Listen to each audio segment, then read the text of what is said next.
And after a fun week of gaming events, we're almost ready for 2 hours of trailers and announcements dedicated to PC gaming. And this year is extra special because, can you believe it? It's our 10th anniversary. We created the PC Gaming Show in 2015 at a time when PC gaming didn't have a big seat at the table of summer gaming events. But hey, the PC is mainstream now. Some would say it's cool. It's also the most vibrant and interesting place to play games. It's probably not a coincidence that other platforms look more like PCs with each passing year. To us, the last 10 years represents a golden decade for PC gaming, an era that has seen PCs enjoy the biggest library of games, continue to be the place where new ideas are born, and become more accessible to newcomers than it's ever been. And while we've got some time before the start of the PC Gaming Show, let's take a moment to reflect on the biggest games, genres, hardware, and happenings that shaped PC gaming in the last 10 years. Moment number 10. The Witcher 3 was a universally loved generational RPG. So let's hear what was so significant about CD Projekt Red's game, aside from Geralt being in the bath and repeatedly going back to that scene over and over again. In fact, let's head to Ted while I just get my PC out. I was way more excited for Dragon Age Inquisition at the time. And I came to The Witcher 3 late. I got it as a Christmas gift from my parents that year. It was the first time I stayed up to 4 a.m. playing a video game by accident in I don't know how long. Like, I was in love with that game. And there was always one forum guy who would be like, why don't they make like an open world game like the Elder Scrolls, but with like BioWare writing? And it's like, gee, man, why don't they? And they did. The thing The Witcher managed to really nail was bringing Polish folklore to the masses. I remember playing it and I was like, these monsters are like pretty cool, really, aren't they? And then I went and read the books and I was like, oh, this is all like really faithful to the Polish folklore. This is actually awesome. To have a game that was so well received and for it to be about quite like a niche section of folklore is awesome. I love that. It was like everything I think on paper I'd ever loved or ever wanted from an RPG. Still love that game. Still revisit it like every 1-2 years or so. I gotta get my fix. Thanks, Ted. Stick around though. This isn't the only RPG that has raised the bar for single-player storytelling. Next on our list, a hardware innovation that has quietly made everything better for millions of PC gamers. Moment number 9.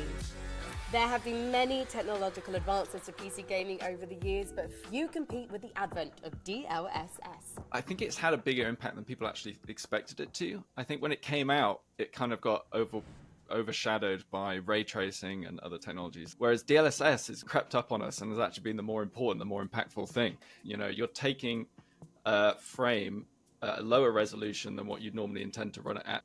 You're upscaling it, but you're saving that performance. And so you just end up with more performance, and it feels like a free upgrade. It's a technology that has sort of become vital in running some modern games. I think of DLSS as one of the most significant steps of like the 25-year evolution of GPUs, right? Like, as graphics got more and more detailed, it became more of a burden for our GPUs to render games. The solution to that was building some kind of specialized hardware. That lets us have better effects. We can do things like ray tracing and lots and lots of expensive transparency effects that typically would cause us to run out of fill rate essentially on the hardware, so that we wouldn't be able to render those effects at 4K effectively.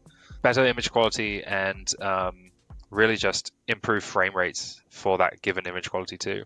Now, we all love a comeback story, don't we? And the next game in our look back at the last 10 years of PC gaming rode expectations that were taller than a sandworm. It definitely got knocked off the sandy steed when the game released, but gosh darn it, it got back on. Moment number 8. No Man's Sky was, to me, sort of like a tipping point game for this idea of like the everything game, that like people were so excited about the potential and really craved this idea of like this world you could be in and do like every activity you can imagine. And it turned out they had way overpromised what you were going to actually be able to do in No Man's Sky, right? Which was ultimately a game made by a very small group of people, from players online, when a game does not offer what they've been led to expect. People got really, really angry. That was not a happy moment, right?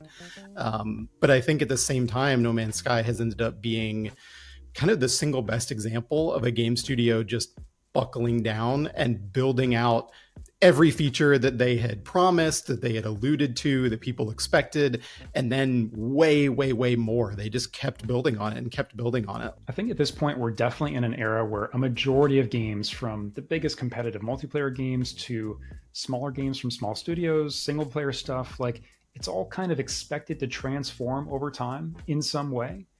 And that whole possibility owes a lot to the progression No Man's Sky made to this redemption story of success. Certainly, early access is one of the biggest examples of this, an extension of kind of the groundwork that No Man's Sky laid, with early access being a kind of permission that games give themselves to be less than perfect at launch and improve over time. I think No Man's Sky ended up kind of being the game that people wanted Starfield to be in terms of just how big it was and how many different things you could do in it. But that really just goes to show like how hard and how much time it takes to build that kind of game is, right? They couldn't do it at launch, but they could do it with 7 more years of work. Moment number 7. Now, here's a subject I know a little bit about, unless you've read Reddit recently, in which case I know absolutely nothing at all. But I have had a front row seat to some of the biggest esports tournaments in the world, and the last 10 years have been extraordinarily good for competitive gaming. You might have heard recently that the esports bubble has slightly burst, but it's a phoenix. It's coming back from the grassroots ashes, and what we're seeing are publishers giving their games to tournament organisers and to the fans and getting them to put on new tournament circuits. And that is really how you grow and sustain a scene, having experts run them and having the best players in the world want to play in them. So I can't wait to be front row at a few more tournaments in future. But hold on, I know someone else who knows esports inside and out.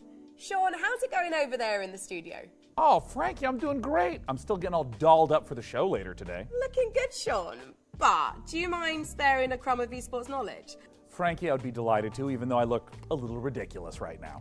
What do you make of the last 10 years? The last 10 years of esports has been wild. Once the Overwatch League hit the scene and all of a sudden teams were entering in for 20, 30 million just to participate, it had this massive ripple effect across the entire industry where you started to see team valuations spiking, salaries for players spiking, new leagues, coming out of nowhere that also had multi-million-dollar entries.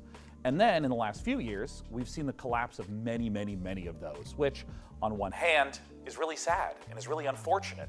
But at the same time, the one thing that continues to grow is people watching esports. When I first started watching, YouTube didn't even exist, and it still warms my heart, despite all the turmoil that's happened, just how much esports has grown and how much more it's going to grow. Great to hear from my buddy and yours, Day 9, who'll host the PC Gaming Show in not too long. Our next moment is barely in the rearview mirror, having racked up PC Gamer's Game of the Year award in 2023, along with many others. Moment number 6. When it comes to CRPGs, Larian Studios have rolled a natural 20 on the genre, creating a game that has had both immense fan and critical acclaim. But don't just take my word for it. Here to share his thoughts is Astarion himself. The writing was so good, the acting was so great for so many different hundreds of actors that I think it was a pivotal moment in gaming standards. And I think it can be seen for a long time as you can achieve this in games. It's one of those games that has given the player so much agency and freedom of choice to represent themselves in the game and be represented by the game the other way around, with people talking to you with preferred pronouns or your sexuality, etc., and your personal choices, good, dark, in between, grey area. It's one of those games that has done more than I think most games to give you that agency and freedom of choice. It gives us like this type of freedom where we can kind of play however we want. There's no like one specific way to play, which is why it won Game of the Year for a reason.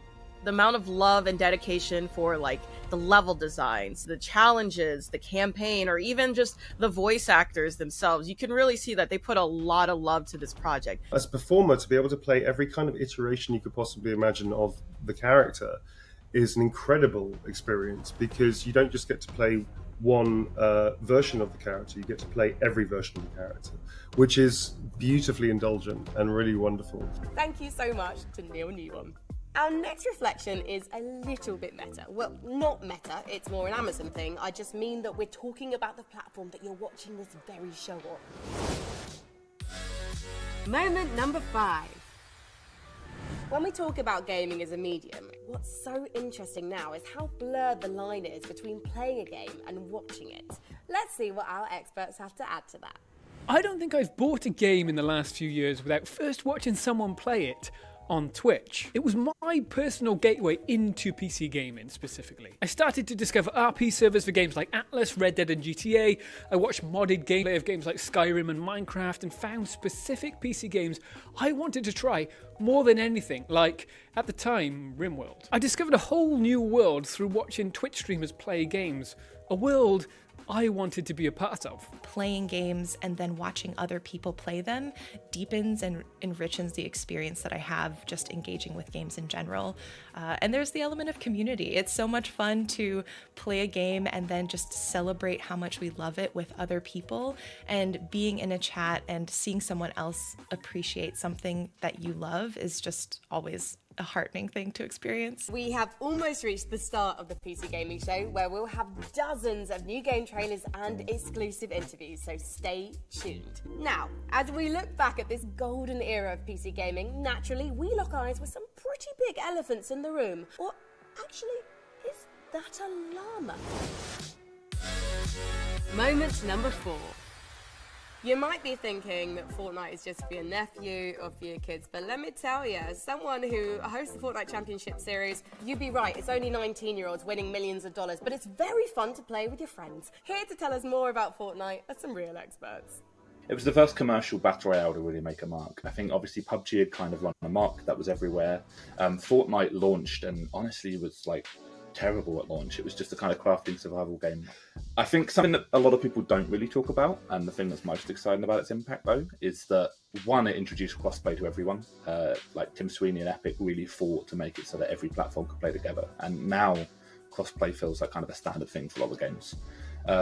Which is great, obviously, for us on the PC, because then people can play with us without us having to go to the lesser platforms, obviously. But the other thing that it did really well is they introduced licensing into games in a way that's really interesting. Oh, hey, I'm playing Fortnite with my friend the Xenomorph and Robocop and, you know, any Marvel superhero you want.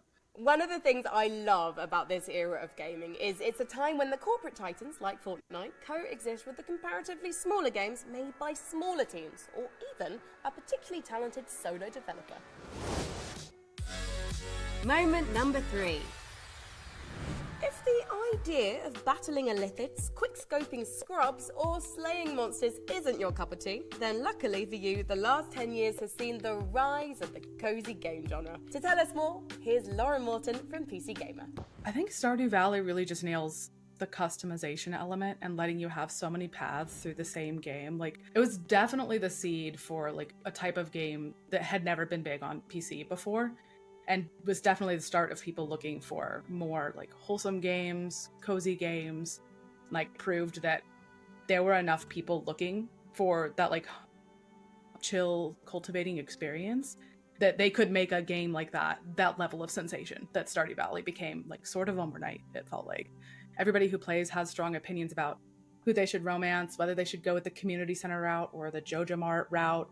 You know, whether you want to be a fisher or a rancher or like some other path through the game, and you have so much control over your environment, how you want it to look. It just gives you that sense of like personalization and making a space yours that doesn't get old, really. Thank you so much, Lauren. Doesn't it make a nice change to not be killing something? Moment number 2. You know, back in my day, communicating with our gaming friends over voice chat wasn't exactly simple. We had to hear our teammates eating while they rushed B on Inferno. We had to endure the shriek of Skype just to pair up with pals in StarCraft, and all I can say is never again. Before Discord, there was TeamSpeak, we had Mumble, we had Pigeon, And it took an army of nerds to be able to put it together. And with Discord, like, anybody can just join it. If you have a phone or a PC, Discord is just there. I don't know why it didn't exist beforehand, but like, it's just been a godsend, honestly. The thing about Discord for me as an independent developer is it's really made getting like live conversations with our community going so seamless and easy, because everybody who talks about games is already on Discord. Amazing. And we have 10,000 people in our Discord. That's nuts. The problem for me with Discord is that if you have just 12 people in a Discord and they're all talking to each other, you're going to get drama. So it's like the challenge for indie game developers is, yes, it's this incredible tool. It's totally low-hanging fruit. Everyone has it. But you need to give resource to it literally every single day. And it's very... it's demanding. It's demanding. But I love my Discord, and they're my little freaks. So... I wouldn't give them up for anything. We have also kept our forums open at the same time, though, just to like play the field. Chatting with your friends online has never been easier thanks to Discord. And now, the #1 moment from the last decade. All right, we're nearly ready to start the PC gaming show. Who's ready? Actually, is our host ready? Let's check on him. Hey. Hey, Sean. How's it looking over there, buddy? You got your hosting pants on yet? Frankie, indeed, I am wearing pants, but you just can't rush this kind of beauty. Sean, I know you're already hosting the show along with our friend Mika Burton, but can we steal a moment to get your thoughts on, you know, the most historically significant thing that's happened in PC gaming since 2015? For our 10th anniversary, Frankie, I wouldn't miss it for the world. Because when you think about a brand new release, it's trying to do something more, bigger explosions, better graphics, maybe pushing some technical thing to the limit. Like, PUBG did not really run very well on release. Like, I was getting 20 frames per second when I played. But it was so compelling, and it breaks like 3 million concurrents. And then Fortnite switches its core gameplay away from that build a base and defend things at night into a battle royale and becomes the #1 game in the world. And I think that it was so impactful because it was like watching the birth of a new genre. People that did not play shooter games like me had such clarity as to what you needed to be doing at all points in time, and there's 100 people in the game. I mean, again, I don't think that I've played something that compelling since. Thank you so much to Sean and all of our other experts for sharing their biggest moments with us. Read more about the 10 biggest moments in the last decade of PC gaming on PCGamer.com and let us know your favorite gaming moments using the hashtag PCGamingShow.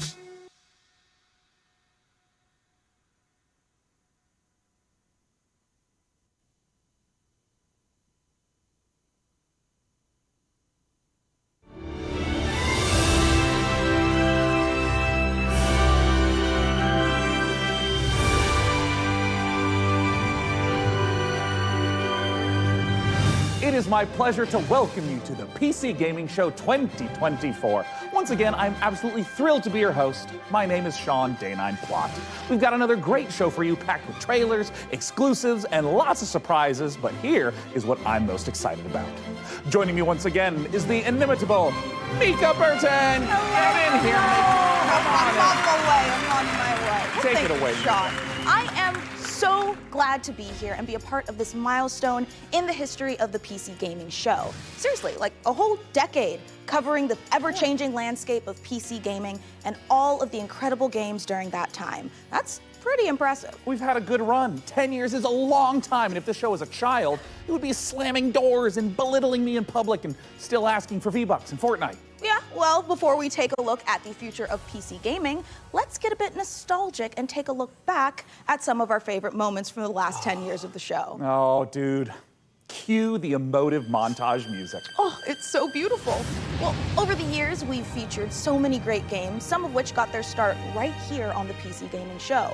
So, who remembers some of those gems? I mean, I remember in 2021 when we turned a graphics card into a spaceship, or when we did various attempts to replace our host with artificial intelligence. It was an innocent time. We were so young and naive back then. We sure were. And what about way back when the PC gaming show was live and we had developers like Dean Hall and Warren Spector and oh my God, look at baby Day 9. Oh, and I still look like that. I mean... And who could forget the PC Gaming Show 1969, live streaming from a surface of a little white rock that we call the moon? Hey, what? Wow. I don't know if it's my dwindling oxygen levels or the fact that my internal organs are floating weightlessly around my body. Man, this game is making me feel very dizzy with excitement. Houston, anything new on the RPG front? Hey, what? And who could forget the PC Gaming Show 1350, a personal favorite of mine? Now, for fans of sticks and pebbles, prepare to lose thy stools for sticks and pebbles too. Developed by peasants and published by Microsoft. Simply boil some water to access it on Steam. Sean, you know some of those things didn't really happen, right? Oh, of course, Mika. I know. I'm not an idiot. Moon landing, sure. Well, we have some more exciting news. No 10th anniversary show would be complete without our favorite Brit and gaming goddess. It's none other than Frankie Ward. Thank you so much, Mika. It's great to see you and Sean again. And to celebrate 10 years, I even got us a little cake. But I do think I speak for everyone watching when I say, could you two stop goofing around and just get to the trailers already? Well, in a second. But Frankie, riddle me this. Why aren't you, like, here with us? Well, I'm kind of expecting a pretty special delivery. Oh, I get you. Big Amazon orders. Yeah, Can't miss those. Sometimes you have to sign. Right? Something a little more important. I'll be here with my unborn mind flayer having a watch party. And I'm just gonna chill out here on the couch, have some snacks, and be on hand to jump in whenever the mood takes me. Also, why are you standing there like a couple of lemons anyway? You should take a page from my book and take a load off.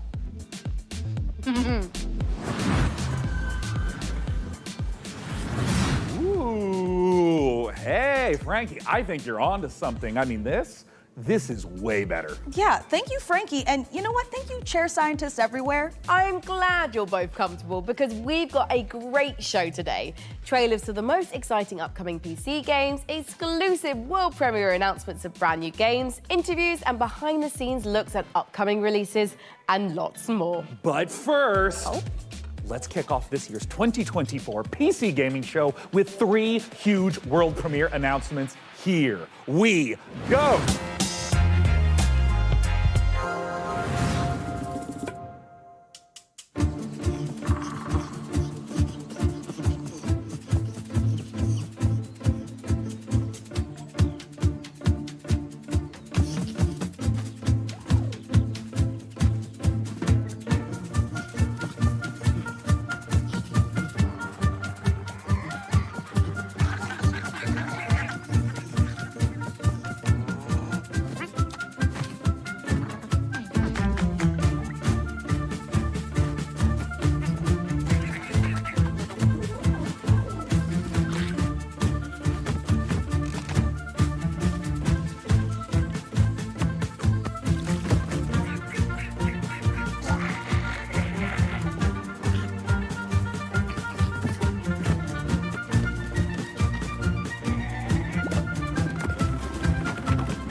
From the creators of Dolph-Romantic and Kurzgesagt comes a new game in space.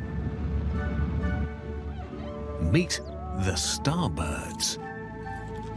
help them claim nearby asteroids. You'll need to build stuff. You'll need to gather stuff.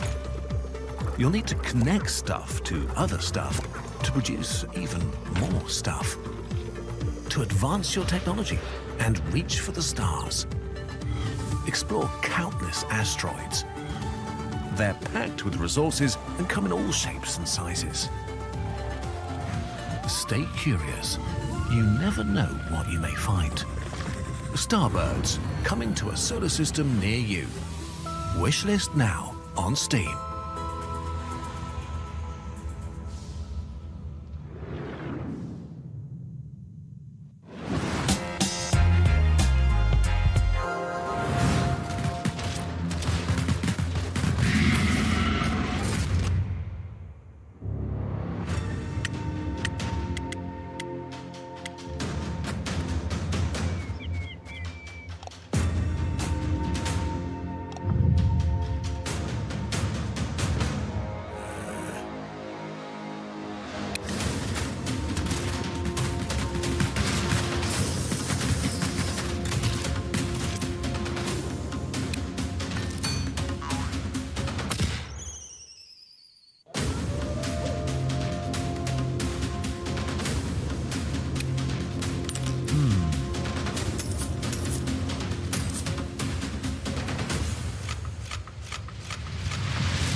Wow, Lorne Vale looks great. A fantasy world with post-apocalyptic vibes, guns, but also magic. Sign me the heck up. And actually, Mika, question for you. What do you think you would become in a lawless fantasy world? Seriously. Well, I could see myself as like a ruthless bounty hunter, blasting away hordes of enemies with a 6-shooter, or maybe I'd become a silver-tongued traitor, you know, talking my way out of dangerous situations. Wait, but what about me? For you, I picture a dead body, you know? Oh, well, that makes sense. I mean, I would die quickly. Yeah. People have always said I look like the Disco Elysium bloated corpse. Right? It really checks out. Well, in Lorne Vale, it looks like both of our visions can come true. Hey, now, Sean, since we're talking about fantasy games, lots of them let you practice alchemy, right? But how Sure. about a tycoon game that lets you practice alchemy? Oh, Mika, is your clever wordplay indicative of me getting to brew my own beer? You are so right, Sean. It is but more than just that. In our next game, you build and manage a monastery, keep your monks happy, and create your very own ale recipes. Oh, Mika, at last, a game that caters to my desire for medieval, mead-based monastery management. Roll out the barrels as we raise a goblet or two to Ale Abbey.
think it's time, Red? I told you, my name is Ringo. Tell me again, how does this thing work? You just have to combine the words. Like this. Super Fire King!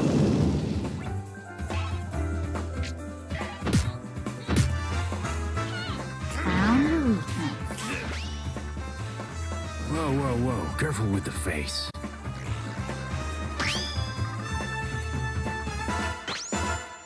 I guess it's just you and me now. Seems that way. I've never seen the stars like this before. Well, make sure you put on your seatbelt.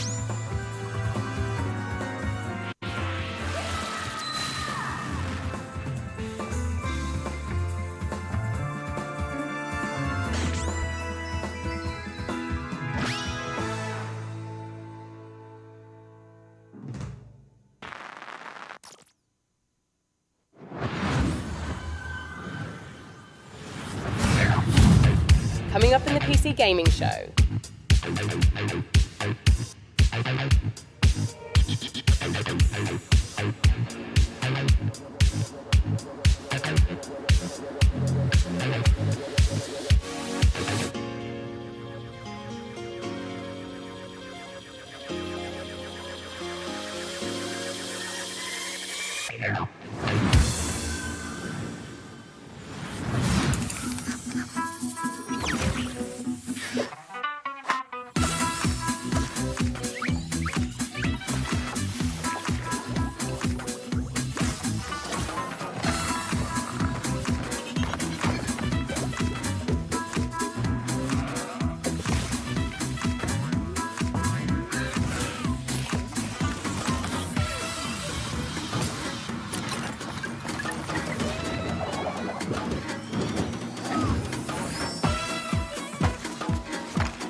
Zoe, I was beginning to think you'd never make it.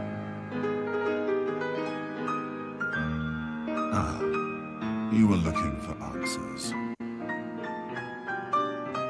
For you, these centuries would have passed in an instant.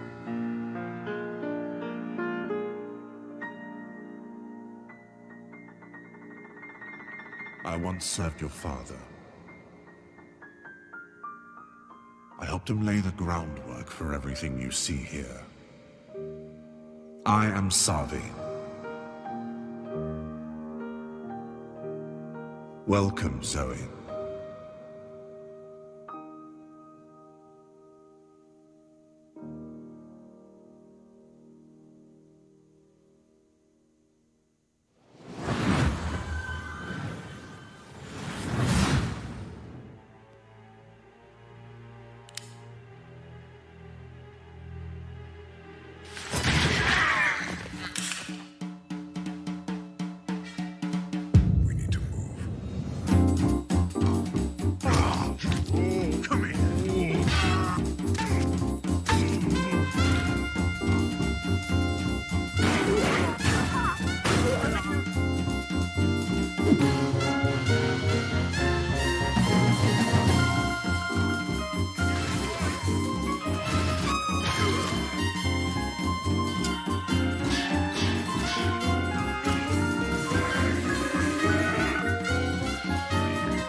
Thugs like you were all the same.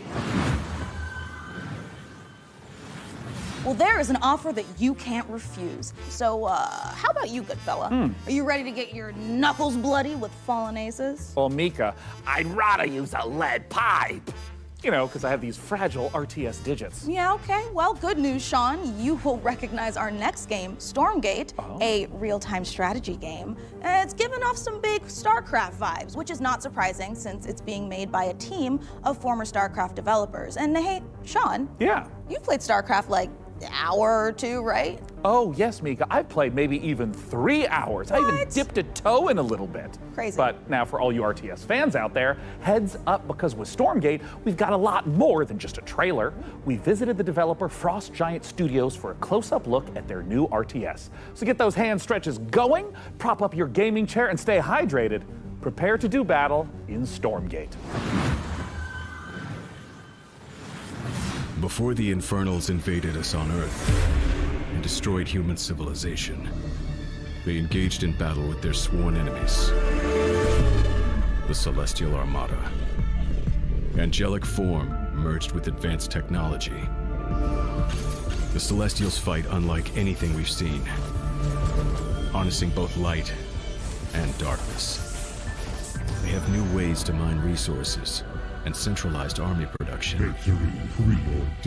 Their flying arc ship cascades power, which they use to expand infrastructure, energize their army, and enhance their abilities. Enemies beware. Now, the Celestial Armada is here. Earth is the latest battleground, and the war, it's just getting started.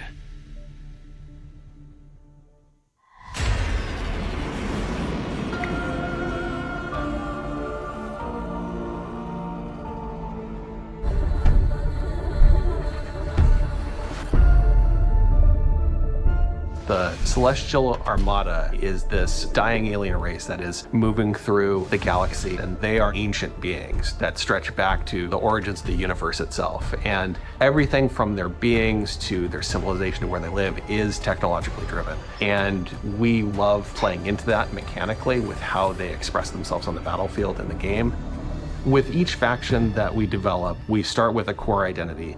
The Vanguard, we have this plucky human resistance. They're about adaptability, and with the Infernals, we really explored the idea of a unit-focused faction that could have a different way of summoning their troops into the battlefield. With the Celestials, when we started out, we really wanted to push a lot of boundaries. And we thought, how can we make a building-focused faction? And also a faction that introduces map-wide mobility. They are anchored by this idea that they're descending into the atmosphere from the Celestial Armada. And so when you're playing as this faction and can build structures all across the map in different places very easily, in many ways it becomes this strategic dance about where the conflict is playing out on a map. So we've kind of shifted the focus onto the buildings themselves. There's going to be a lot of emergent gameplay that players will discover on their own that we are not planning for. And that's actually what we want from the Celestials. Is we want to give players a bunch of options, a bunch of flexibility, and a bunch of interesting toys to play with, and then see what comes out the other side. And if you're the type of player that really likes coming up with this innovative way to outsmart opponents, the Celestial faction is designed for you. With Celestials, we've really done something that is pure original thinking from this team that is not something that we've seen before in a real-time strategy game. And it took a lot of iteration to get to the point that it felt balanced and where it felt correctly comparable to the other two races. Stormgate is a Blizzard-style RTS, and so by saying that we're continuing the legacy of Warcraft and StarCraft, we're really looking at that core RTS experience. But we really believe that even within a Blizzard-style RTS, there's a lot of room to innovate, and there's a lot of creative boundaries that can be pushed to bring new styles of play and new experiences for players. And so we are really excited about bringing a lot of new ideas into the genre. We want you to have this asymmetric experience where playing one faction or another faction really feels almost like a different game entirely. Our technology runs at a higher tick rate than any real-time strategy game that's ever come before. In a nutshell, essentially what that means is, as a player, the time between clicking and seeing their actions take place is faster than any other RTS game that's really ever come out. As a player, it just feels really, really good to play. One of the biggest design challenges that we faced with Stormgate is creating a game that maintains the high-skill gameplay that has been the heart of RTS for so long, but still provides an on-ramp for new players coming in that doesn't scare them away. It's okay to be a high-skill game. It's actually a good and appealing thing. We never want to water down that aspect of RTS, but we talk a lot about lowering the skill floor, which means making it more approachable for new players coming in without taking away the high skill elements of the game that make RTS so exciting.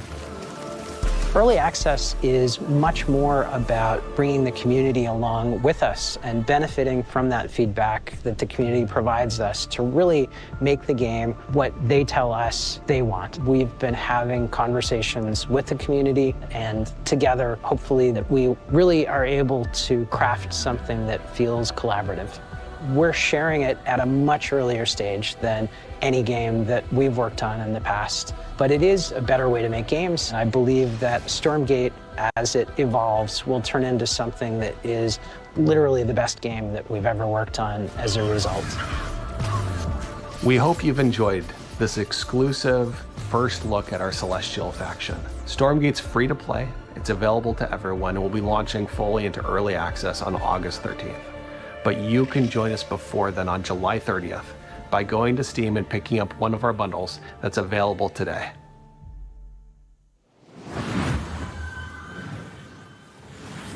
Well, douse me in ethereal light and mine my minerals. I am beyond excited for Stormgate. Hey, Sean, if you're excited for RTS madness, wait until you hear this. I've been using pretzels to scoop up my ice cream instead of a spoon. Pretzels, they're like spoons you can eat. Oh, solid logic, Frankie, but why are you telling me this now? It's strategy, Sean. Optimum watch party strategy. No spoons, nothing to wash later. Get it? Here is another example. Let's say someone knocks on my door during the watch party. A regular person would get up and answer the door, but me? I just hurl this brick through my front window, and whoever was knocking runs away in terror. Bricks, they're like spoons you can throw. I feel like I'm really starting to get you, Frankie. A window brick sounds totally overpowered. I think you're onto something. My point is this. It's a really exciting time for strategy games on PC, and we've got so many more to show you today, starting right now. All you turn-based tactics fanatics out there do not want to miss this next one.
When the demon looked upon the earth, it was the look of death. So Kamla is really trying to summon a demon from another dimension. What a twat. The primary mission is to sabotage Kamla's operation at any cost. What a splendid hiding place. How about a little switcheroo? You got equipped with thinamajigs too. You're not the only one with tricks up your sleeve. Tight passages, traversing the rooftops, will require some cunning. Don't mind me. Did you just melt him? It's an incredibly complicated chemical reaction. But yes. Impressive. Terrifying. It has its uses. I've got glimpses of a strange machine he's been working on. I have no idea what it does. We'll keep it simple then. Stab and shoot our way to the off button.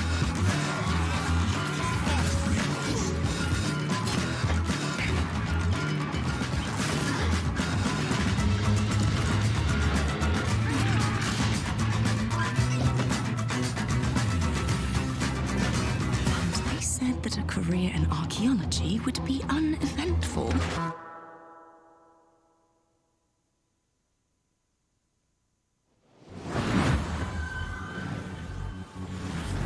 Stealth, tactics, a ragtag group of scientists, and a werebear. What a great world premiere trailer. And speaking of trailers, Mika, we've had a ton of them on the PC gaming show over the last 10 years.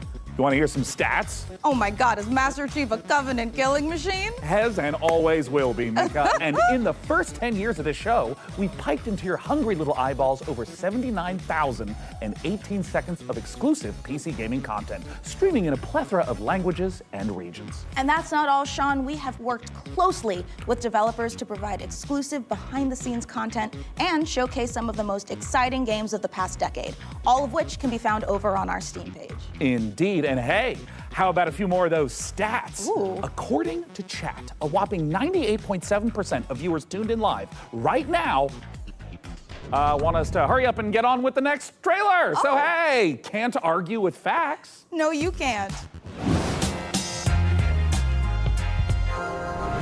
Hey PC gamers, my name is Dave and I'm the director at Mighty Yell, and if you know us, you know we like to make things that are weird, uplifting, and fun. With those things in mind, I cannot wait to show you our brand new expressive dance battle adventure, All Systems Dance. All Systems Dance takes the fun of freely dancing and moving through a space, combines it with some tense arena combat and a heartfelt and funny story, all in the name of taking down an evil corporation. Look, we wanted to make a game about dance because, well, we're not the greatest dancers. I'm not. But that doesn't matter. The thing about dance is that everyone can dance, and if everyone can dance, and dance is what you need to save the world, then maybe everyone can save the world. I'm going to let the teaser speak for itself, but please go to allsystemsdance.com for more information. Thank you for watching this, for being a part of this with us, and remember, the revolution will not be choreographed. Welcome to Port Tomorrow, a perfect place for every Whoosh citizen to work, socialize, and relax. We here at Whoosh have thought of everything, so you never have to. Don't believe their marketing and don't believe their messaging. This is the face of Whoosh. Look around. We are all trapped here on this island. We are being watched and we have to fight back. I know they outnumber us, but we've discovered their weakness. Their weakness is dance. Dance reprograms them. Dance makes them see us as more than just a number on a spreadsheet. You have to dance. You have to dance like your life depends on it. Take back control, free yourself, and feel the movement. The revolution will not be choreographed.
Atlas 1-1, this is Zeus. Do you copy? Over. We've detected the anomalous presence in the Iron Corridor area. We need you to localize it and contain it.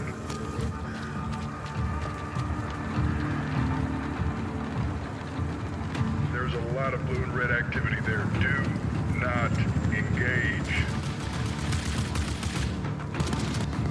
I repeat, do not engage. Your goal is simple. Search and contain the anomaly. I repeat, search.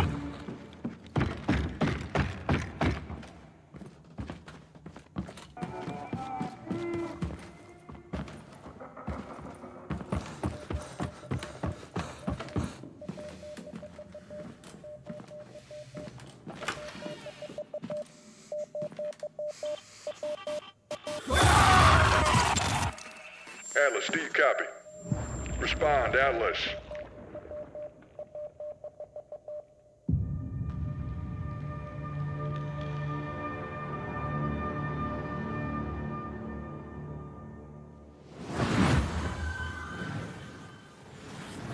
Okay, Mika, pop quiz. But I didn't study, Sean. Quiet, listen. Let's say you find yourself face to face with a huge mutant super soldier whose arm has been replaced by a chainsaw. Okay. What do you do? Well, if I were a mad scientist working for an evil mega corporation, you know, like you do, I would probably replace its other arm with a grappling hook. Oh my God, perfect, because that means you would fit right in at Tripwire Interactive, who have been working for years to bring us the next installment in the Killing Floor series. Now, for those of you who didn't know, the franchise has been a huge staple of the PC gaming show since its inception back in 2015. Tripwire have actually been at 9 PC gaming shows. In the upcoming sequel, players will face off against a new upgraded generation of Zeds in this long-awaited co-op horror FPS. And the Zeds aren't the only things that have gotten an upgrade. To learn more, we visited those mad scientists at Tripwire Interactive for this exclusive look at the guns and gore of Killing Floor 3.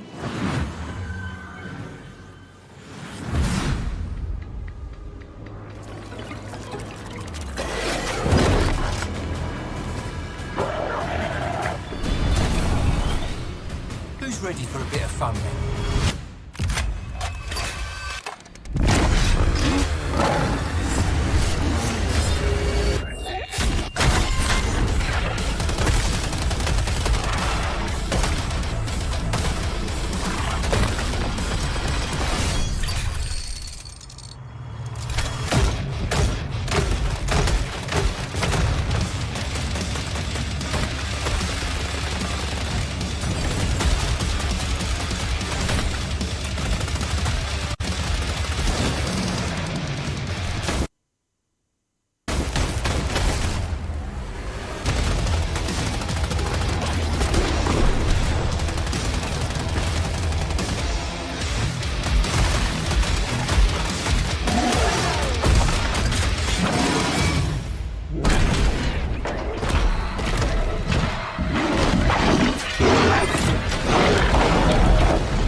Action horror would be the thing that we focused on from the beginning with Killing Floor 3. It was really about science gone wrong. I mean, even like, look at this set, right? As a kid of the 80s and 90s, I just loved the Dark Horse Aliens and Predator comics. There were some elements in there about trying to create biological weapons set in a thematically dystopian themed world. So we wanted to tie that in. But from Predator and Aliens, one of the things that you see the most is basically a group of well-trained badasses who have to use every single bullet, every single grenade, every single weapon to handle the things that they're being faced with, these kind of insurmountable odds. Those moments are what motivate us, and that's when Killing Floor is at its best. There's just a combination of just so many small elements that we've improved over Killing Floor 2 experience. We've increased the amount of Zeds that are in the world at one time, so the battle feels way more epic. We knew we wanted Zeds to become more challenging. We're increasing how they get to you, how they damage you. So the cone of danger has essentially increased dramatically. Anywhere on screen Zeds can be, so I have to kind of keep my head on a swivel and really learn how to prioritize my targets. It's not essentially what's closest to me, but what can get to me faster, what's going to do more damage. It's just more ways to kind of amplify not only the action, but that horror element as well in KF3. We have like very detailed hit detection system now, and you can blow off any limb. Every bullet hole that hits it stays there permanently. Exactly where you burn the creature is where you'll see its flesh burnt. We actually have Zeds where you can blow limbs off and they'll keep fighting you if it's not a critical spot of that Zed. Most of our Zeds have somewhat of a critical zone on it. So certain Zed tech, like on the flesh pound, on his back, on his chest, they'll glow. If you shoot that, it will explode off and expose like an inner critical zone that when you shoot will kind of deal the ultimate killing blow to that Zed. One thing that's always felt great in Killing Floor is shooting things in the head. We wanted there to be variety when you do that. Their heads are made up of multiple meshes so that it can essentially open up and kind of randomizes what that head could look like. There is the opening shot of Day of the Dead, where there's literally just a massive tongue and maybe like a few teeth hanging there. We're very big horror fans. There's kind of like little Easter eggs throughout everything. That impact and that feedback and that variation makes shooting things in the head feel incredibly rewarding. We hope you enjoyed that exclusive look at Killing Floor 3. For more information, visit killingfloor3.com and wishlist now. What a beautifully twisted and nightmarishly gory game. Yeah. I've already added it to my wish list, and look at this, Mika. Oh. I've also been in their Discord for 3 weeks. Sean, that is the Discord for Cleaning Floor 3, the mopping simulator. Oh, I mean, I was kind of wondering why there was so little chat about killing Zeds and so much about preventing streak marks on kitchen floors. All right, let's leave Zeds behind because in our next game, there is a different type of mob filling the streets. Thousands of screaming sports fanatics. You can manage traffic, security, and logistics for athletes and fans in football tycoon game Kappa City. Here's the world premiere trailer.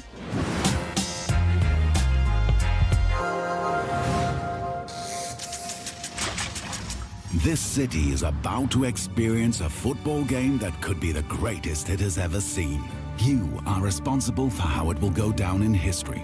Get ready to host the biggest clubs from all around the world. You will have to manage every single detail. Prepare for thousands of fans swarming your city, filling the streets with energy you can only get from football fever. But remember, safety is a top priority. It's all in your hands. Can you find the right balance? The fans are getting excited, but the pressure on the organizers is rising. Can you give them what they want? Can you create a night they will remember forever? Everything comes down to your decisions.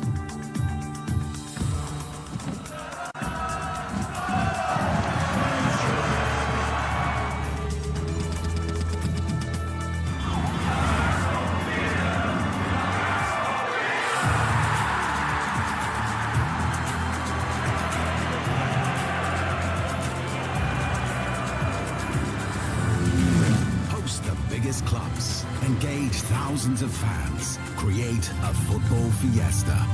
Copper City 25, the first football tycoon.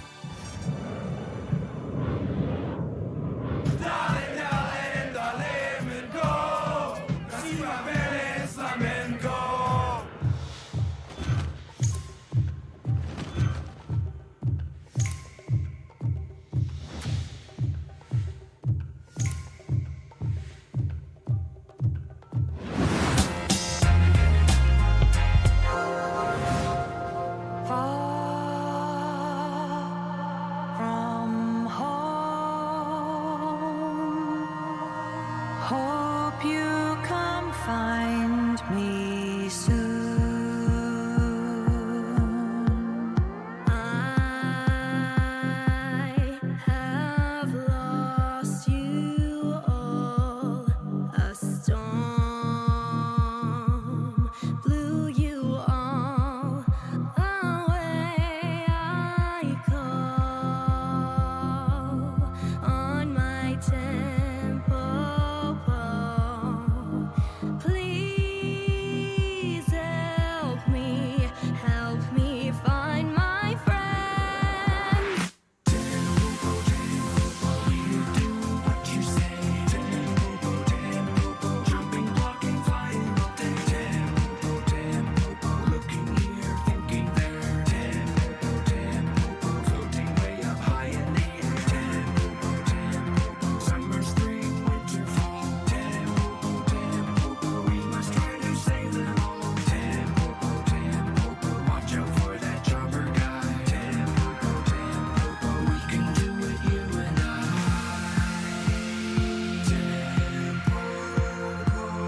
Hey,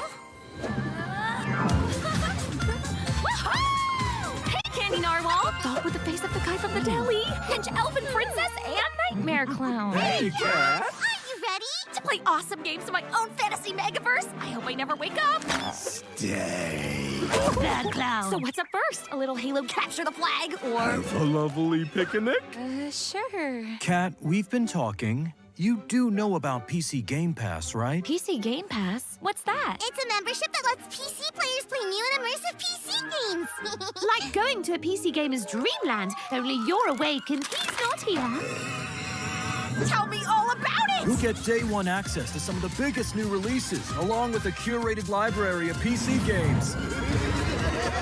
It even includes an EA Play membership. And it's crammed to the gunnels with exclusive member benefits and discounts. If I were human instead of a ripped dream elf, then I'd use it to try games and buy them for less. Huzzah! Sick! Can I play with my friends? Ask them yourself! Huzzah! Cool! Multiplayer! So it's a gaming membership designed specifically for PC players, and you get all these awesome features for a low monthly price? Exactly! You even get exclusive Riot Games benefits. Uh-oh.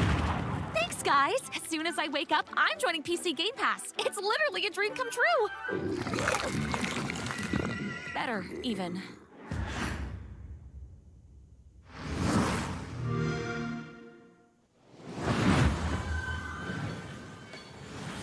You know, it's not often I get to say this, but that terrifying clown and his admittedly cute friends really know what they're talking about. Oh, they sure do, Mika. PC Game Pass is a great way to try out tons of PC games without having to buy them at full price. So true. Well, let's keep the show rolling with some more trailers.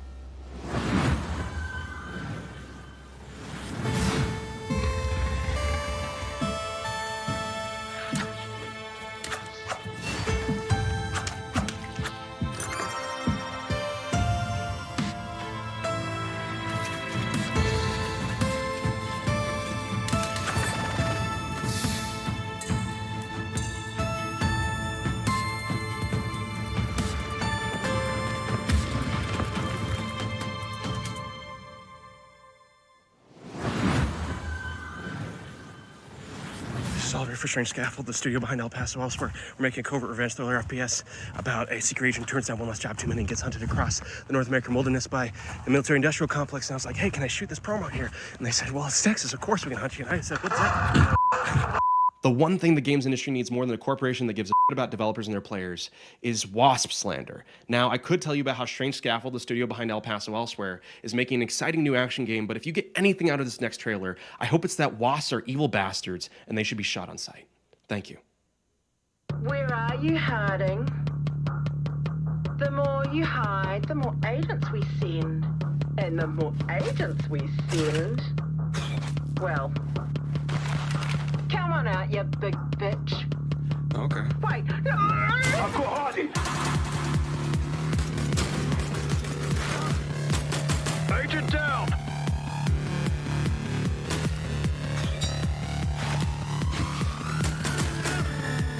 Harding spotted!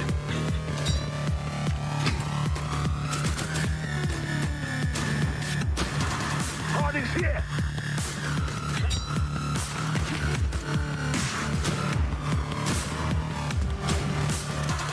He's going for the head! Be careful what you wish for.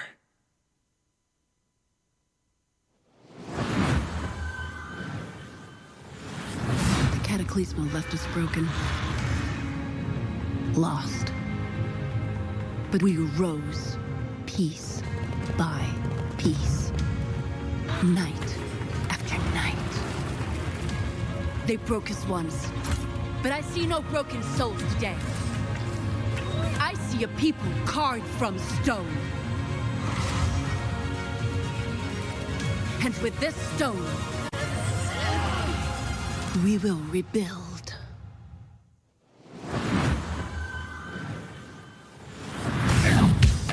Coming up in the PC Gaming Show.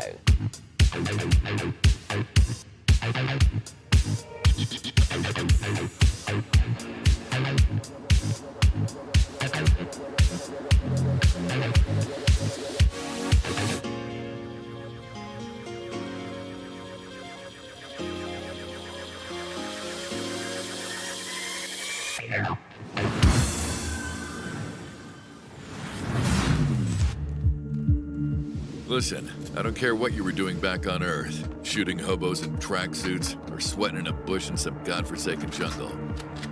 This is nothing like what you've ever faced.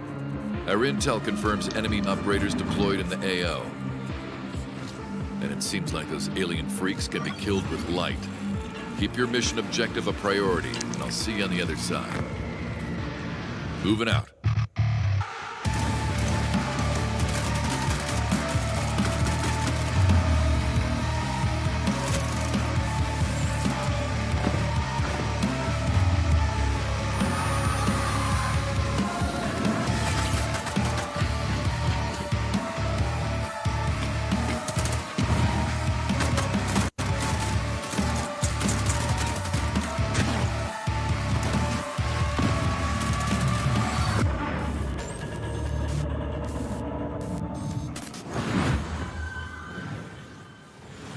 Excellent work as always, Day 9. What's up, everybody? I'm Tasteless, and I am joined with David, Kim, and Artosis. Today, we're going to be talking to you about a very exciting new game, Battle Aces, a fast-action RTS. Yeah, so let's get right into it. So this first building that you see right here is my core. This is where my units train out of. And also, if I lose the core, then I lose the game. It seems like in this game, you can expand like within seconds of it starting. Is that correct? Yeah, so right when the game starts, you have enough resources to either expand, tech, or build an army to attack with. You know, something that we keep seeing show up on this screen right now is that intelligence bar. This is one of my favorite things about Battle Aces, where you can immediately see not just your unit deck, but your opponent's as well, and start strategizing from the get-go. For sure, and not only that, I can also see the precise, I guess, tech progress of my opponent and vice versa too. So we can strategize very precisely in this game. So with these unit decks, you can make almost any combination of units. How many units exactly are in the game Battle Aces right now? Yeah, so we have 45 units planned for the closed beta, but we'll be adding new units every single season, so the possibilities of strategy will be endless. Now, I notice here on the intelligence bar, you can see you're teching up, your opponent is taking that faster third base, and I see you're playing like a very defensive, tech-oriented game, whereas your opponent is playing a bit more fast-paced, right? Like he's running around, he's doing the attacking while you're doing the defending. Yeah. What can you tell us about the different types of strategies that can be used for different players? So in this specific game, I'm trying to show off a more easier way to play, so you'll notice that I'm not really clicking all that much kind of thing. So my basic strategy is in Tier 1, I have these recall units that can teleport back to any of my bases, making it a very easy defensive option. And I'm straight teching to king crabs that are very strong at harassing enemy bases and expansions. Now, game timers and RTSs is not like a new thing, but what's interesting about this one is that this game counter is counting down. What's the story with that? Yeah, so we have a max game limit of 10 minutes in this game.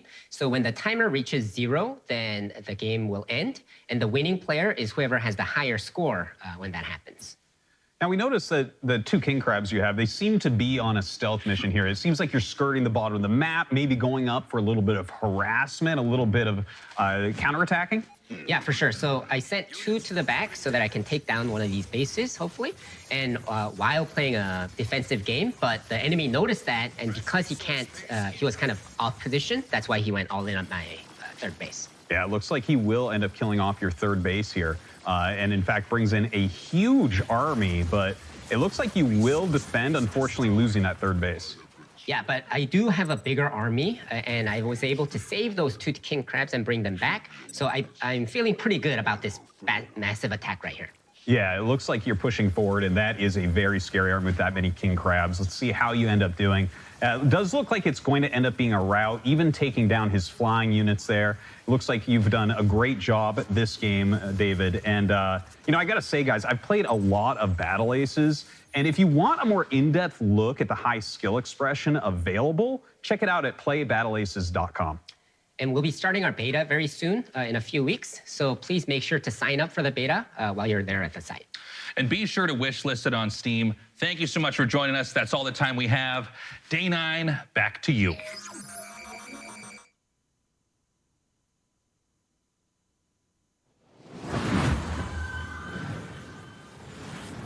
Thanks, Artosis.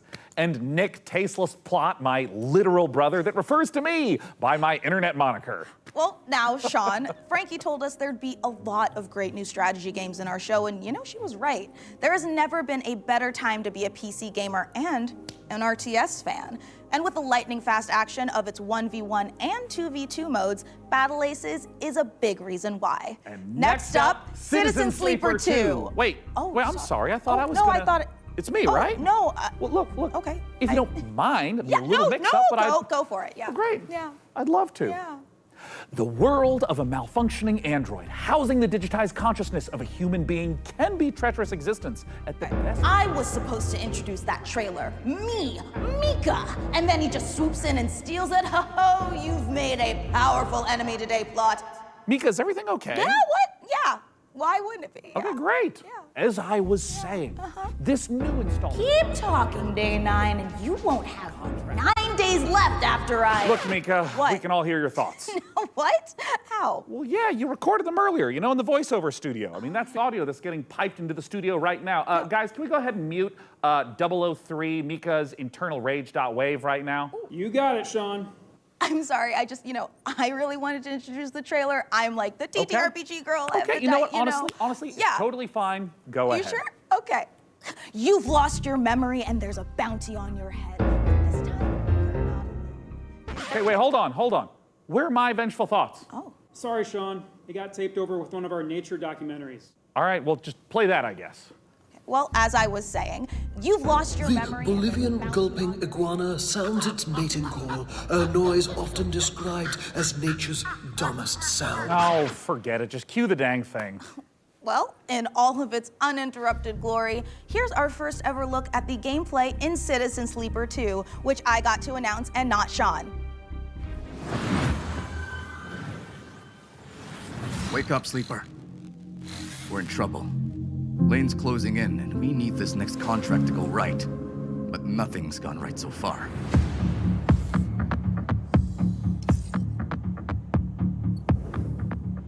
That contract Carson gave us was trouble from the start.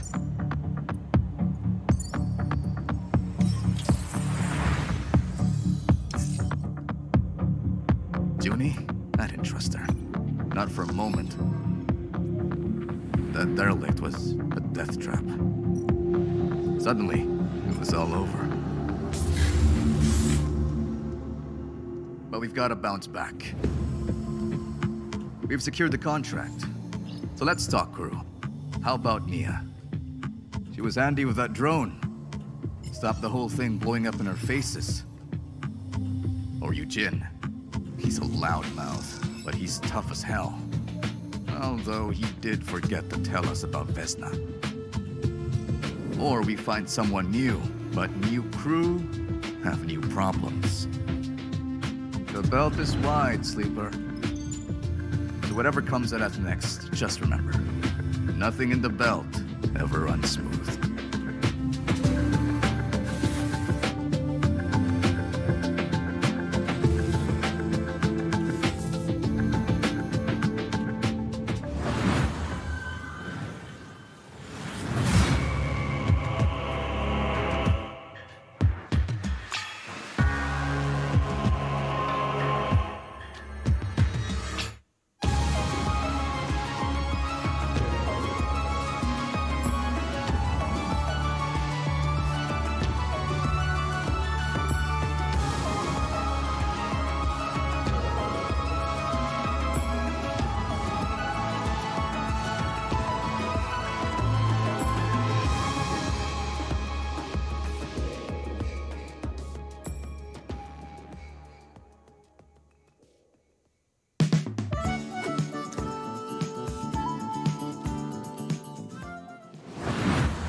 wish you could keep track of all the games you're seeing on the PC Gaming Show? Well, that's exactly what wishlists are for. The PC Gaming Show Steam page is a one-stop shop where you can fill up your wishlist with every single game we're featuring on our show. Make it quick, though. We've got an unbeatable trailer coming up. That's no exaggeration. It really is unbeatable.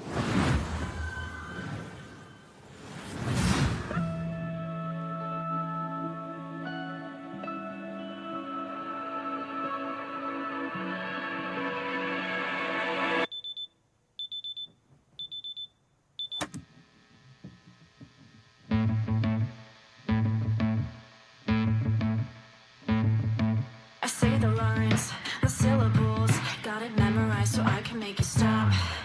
You treat me like a criminal, so why shouldn't I treat you like you're a cop?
is a double shot of exciting news. Core Keeper's upcoming 1.0 launch and twin stick shooters Odenfall coming to early access later this year. Okay, Mika, I can't wait to show everyone our next game, and it's so exciting. I'm gonna need to stand up for this. You should stand up too. Okay, yeah, sure. Okay. It's hard to think of a better combination than the team behind the gloriously gory medieval warfare slasher Chivalry 2 and this classic zombie survival horror game that started out as a mod for Half-Life 2. Brace yourself for 8-player co-op, permadeath, and the terrifying cinematic experience of No More Room in Hell. So let's take a look. Oh. Yeah, you're gonna want to sit down for this. But I just stood up.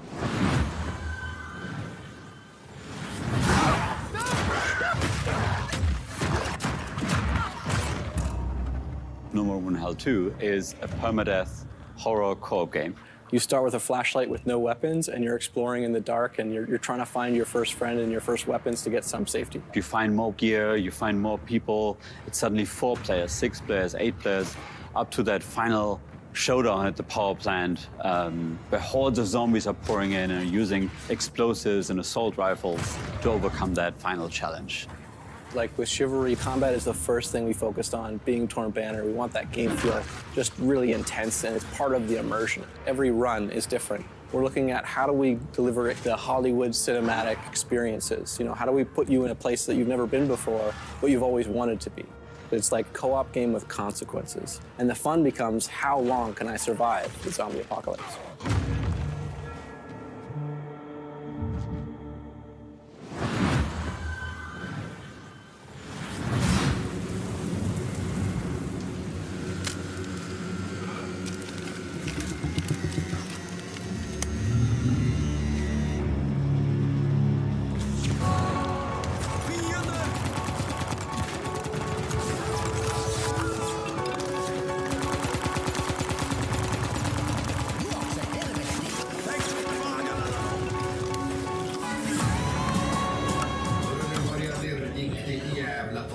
Friendly Mustang has arrived on the battlefield.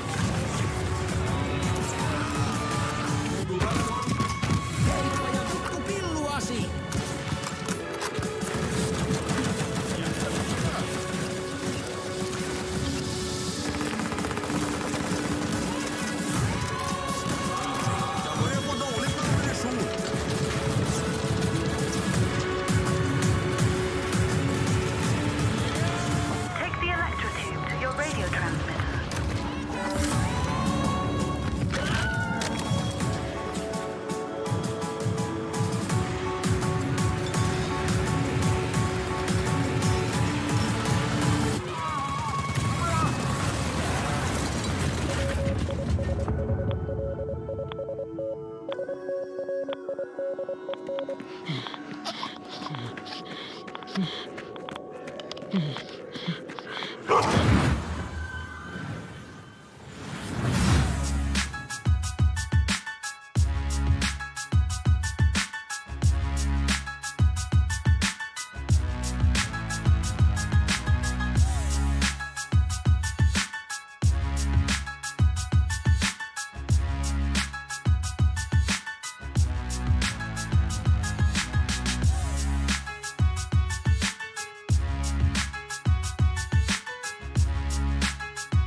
Peggy 18.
Gore meets parkour in Death Sprint 66. And here I thought the worst thing that could happen while jogging is jogging.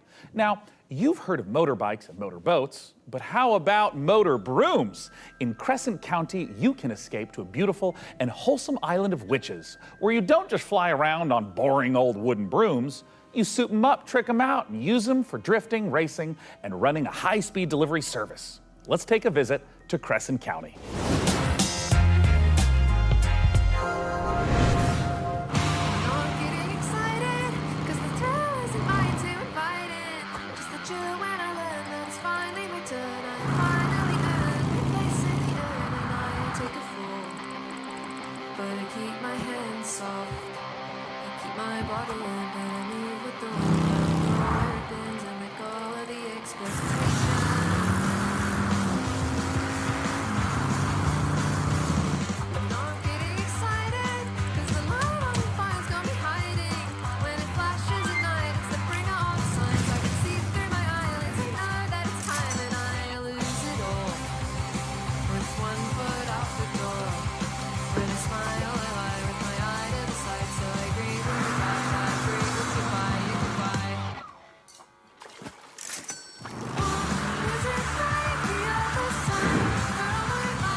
And now I'm beyond lucky to be joined by Crescent County's creative director, Anna Hollenreich. Anna, thanks so much for joining us. Thank you so much for having me. I am so excited to be here. Now, that was a lovely trailer, and I'd love if you could just walk us through a little more of what we just saw. It's kind of if you imagine Kiki's Delivery Service meets the Bikes of Kira, set on a rural witch tech island.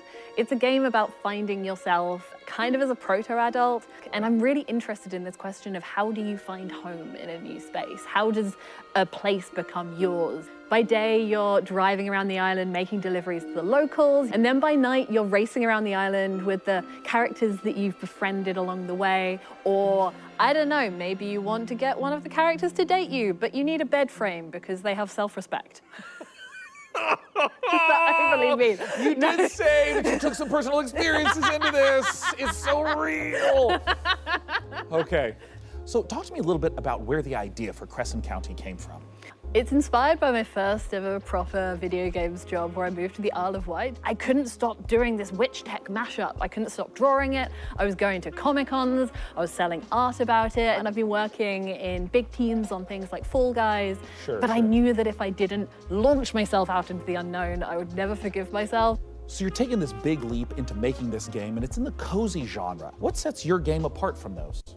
So this is a delivery life sim game, right? But it's also got underground motorbroom street racing in it. I really love genre mashups. I think that they're so interesting. And I love making worlds that feel warm and lived in and loved, where people feel, you know, relaxed and safe. But also, if you want to amp things up, you can trick out your motorbroom to the point where you're almost flying and smash into your friends with all your sigil sticker powers.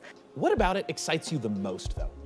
We're really interested in making this island feel very relaxing to drive around, but also hiding all of these little shortcuts and jumps and boosts all over the place so that it can be just as intense and chaotic sometimes as well. Where can everyone get their hands on Crescent County? So this game means the absolute world to us. It's a bit of my heart, it's a bit of my soul, and if it interests you, please add it to your wish list. Crescent County looks amazing, Sean, and it is just oozing with charm. I'm definitely making room for it at the top of my wish list. And if you want to wish list Crescent County and all the other great games you've seen on our show today, they're all located in one place, the PC Gaming Show Steam page. Okay, it's time to put the brooms away as we take a look at some other wickedly good releases.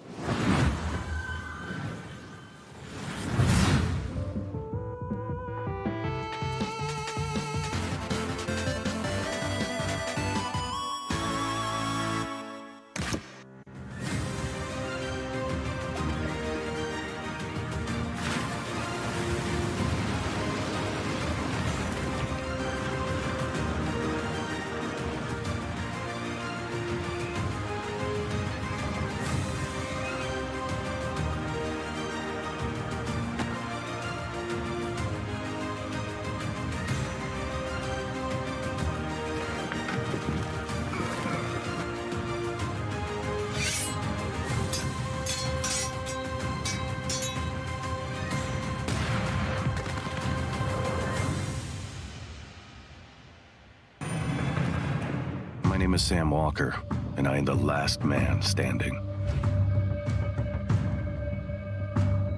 I steel myself for what's to come.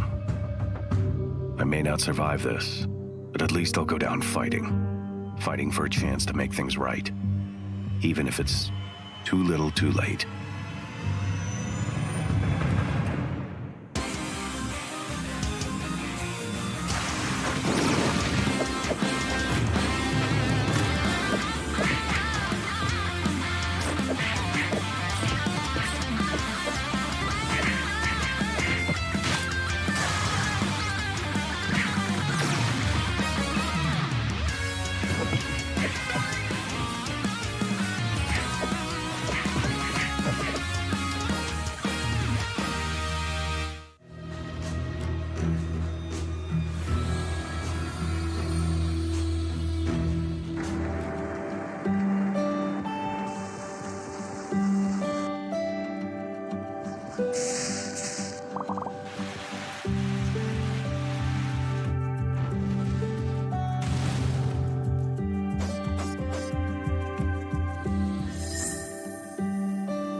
Set out on the journey, my child, and find your voice. For it is the sound of the instrument that soothes your father.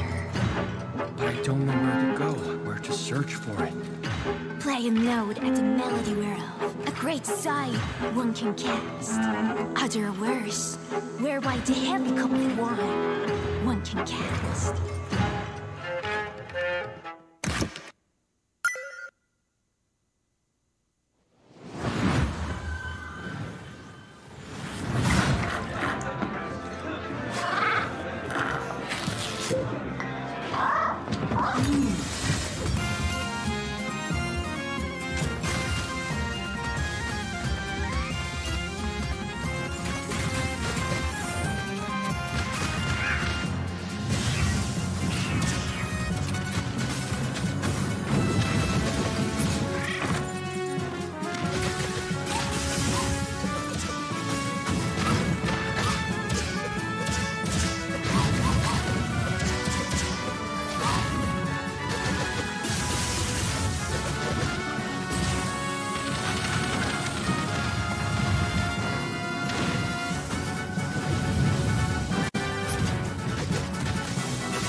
Hello, my name is Nicole He, and I'm working with Nereal and Devolver Digital to make the world's first first-person shooter, The Crush House. So in the game, you've been hired to produce 1999's hottest reality show, and your job is to choose the cast, film the drama, and give the audience what they are thirsting for. But remember, never ever speak to the talent. Anyway, all the different audience groups want to see different things, so let's see who's tuning in today. All right, we've got the divorced dads. They want to see romances, meat on the grill, strong male emotions, you know, divorced dad stuff. And the fish freaks are here. We've earned money from ads, so let's put some fish in the tank for them. This is normal for reality TV. And the film students are watching, and they want to see all of this at a Dutch angle, of course. Hold on, butt guys in the chat? Let's see what they have to say. Pants are a prison for the ass, if that's what you want, Sir Mix-a-Lot. You know, if we combo all the different things that they want to see in frame together, the ratings will go up even more. Chat is loving it. And no matter how crazy the audience requests are, we have to satisfy them or else the show will be canceled. But don't worry if things do go wrong. This is reality TV after all. Just pick a new cast, start the season over, and maybe this time we'll make it to the series finale of The Crush House.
Coming up in the PC Gaming Show.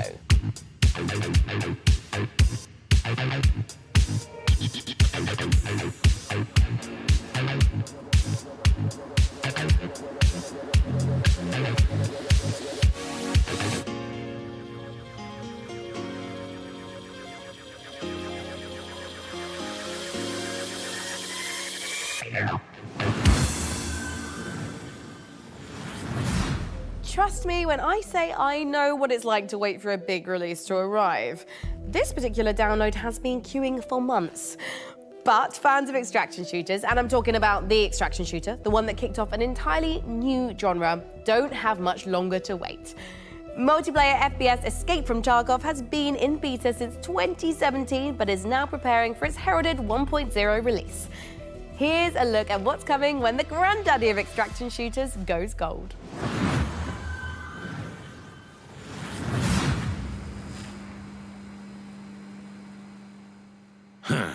Ну, здравствуй, солдат.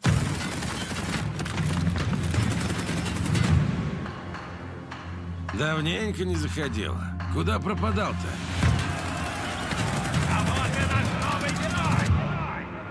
Так ты на арену поддался, но все равно вернулся, да?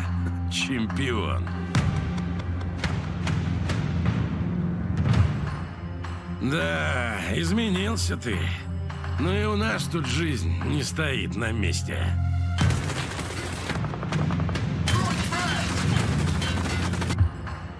Конфликт в Таркове снова разгорается. И пока неизвестно, чем все это закончится.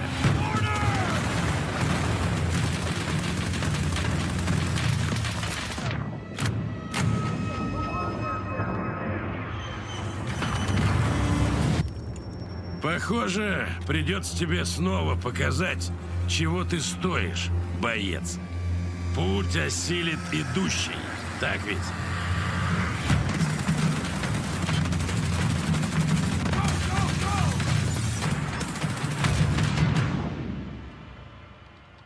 И кто знает, может, у тебя и получится сбежать из Таркова.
If it's vengeance you want, I'll give it to you.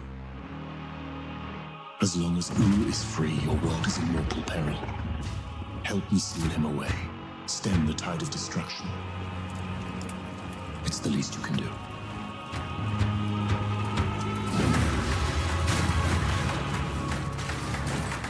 Come at me!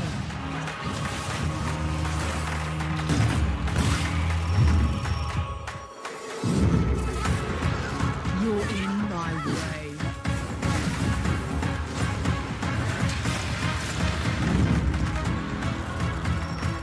Let's go!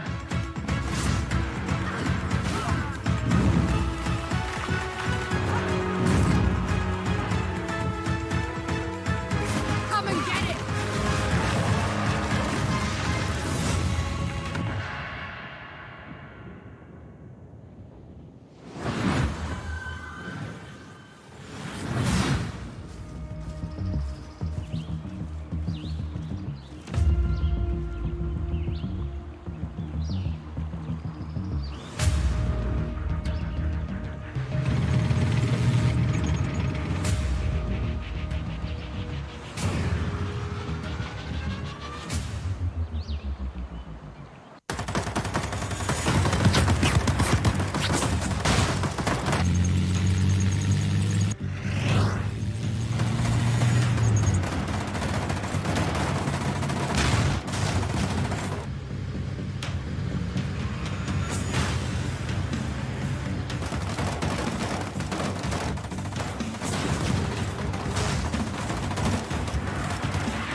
Sounds like you're in trouble!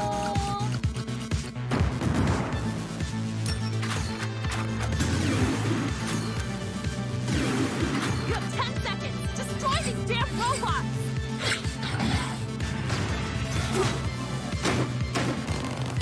Okay, boss. Roger!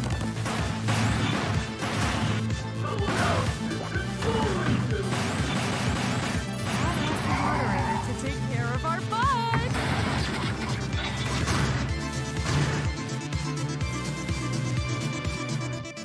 Be a good boy and die!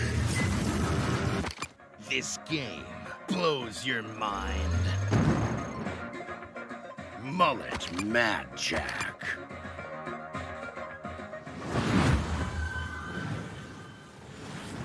Sean, I am sad to say it, but we're not a million miles away from the end of our show. What? Already? Oh, wait. Sean, are you about to yell no and dramatically wave your fist at the sky? No, I just thought I was gonna sneeze. Anyways, as you were saying. Right, well, we don't have much left in the show, so it's time to... Sorry, it turns out I am allergic to shows nearing conclusion. Well, as I was saying, it is time to share something very special. We are living in a golden age of city builders, and there's something out there for everyone. Strategy, survival, puzzle games, co-op, there are even some really great, cozy, no-stress city builders. And it's true, but even with all the city builders I play, I can honestly say that we've never seen one quite like this. From a very talented team of developers who made games like Mark of the Ninja and Gone Home, let's watch the world premiere of Generation Exile. Our generation ship was to travel hundreds of years across the stars so we could build a new world for humanity. We had tried to restore Earth's ravaged ecology. The desperate solution nearly wiped us out instead. And now it's on the ship. And it's growing. There are only a few thousand of us left, and we cannot repeat the past. In our ship's closed ecosystems, resources are finite. Nothing can go to waste. Every bit of scrap needs to be salvaged, reclaimed, and repurposed into what we need to survive. Materials, food, water, air.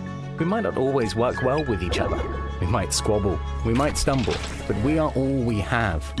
As we're building a balanced ecosystem, years will go by like minutes. We must adapt to each other and to the unknown. We're not just learning to build a sustainable future. Everyone on board is living their own story, and your story will be different from mine. Can we escape the mistakes that drove us from our home? Because every decision we make now will determine if humanity earns a second chance.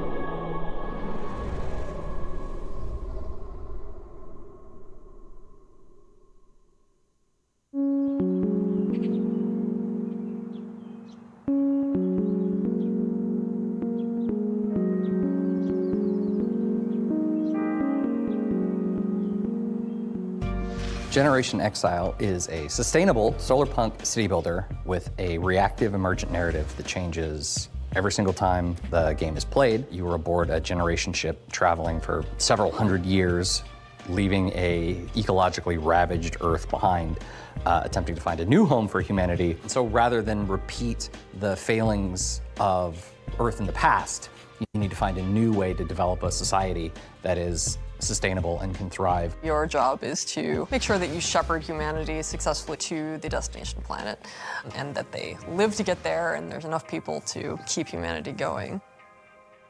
Players' goals differ a bit from traditional recognizable city builders, where yes, you're still having to provide the basics for your society, food, shelter, clean water, but there's kind of this unquestioned notion that we see both in a lot of strategy games, but also just in the world around us, where it's like, oh, well, when we need more resources, we can just keep extracting, we can just keep growing and growing and growing. It's simply not possible to keep expanding forever. And that is a thematic element of the game for sure, but part of that has come from just looking at the industry around us, where all the goals are just like, what are the returns for the next quarter? We see the harm that is caused by that single-minded focus on how can we extract as much value in the short term. And the people who are harmed the most by that are the thousands of people who in the last 6-8 months have lost their jobs, right? So as you make your way through the game and progress through the game, rather than just infinitely getting bigger, it's about becoming more regenerative, to use only what you have around you because there's no external source of anything else. Fundamentally, you're on a spaceship, you got what you got. What we wanted to achieve is to take a relatively recognizable set of city building mechanic, but having more narrative and story elements there as well. Because the thing that is so rich about city builders is that they're so systems dense, and that game state is all very much driven by the choices and decisions that the player is making. But the opportunity then we saw is to look at all that in the city building layer game state and then drag it out into the narrative. Exactly. Kicking and screaming.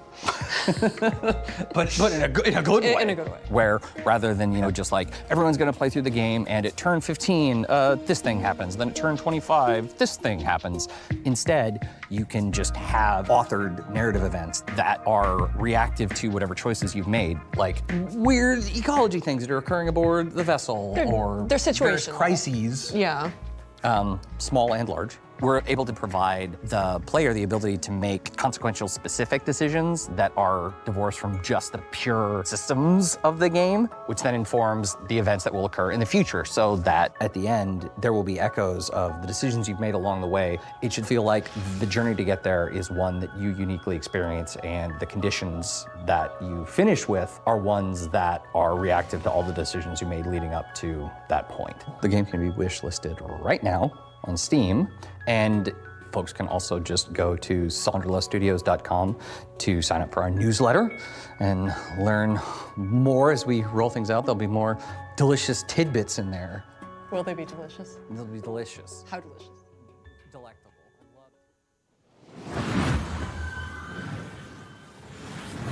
A huge thanks to the good folks at Sonderlust for letting us take a look inside their new sci-fi city builder, Generation Exile. It looks incredible, and the amount of love and work the team have put into it really shines through.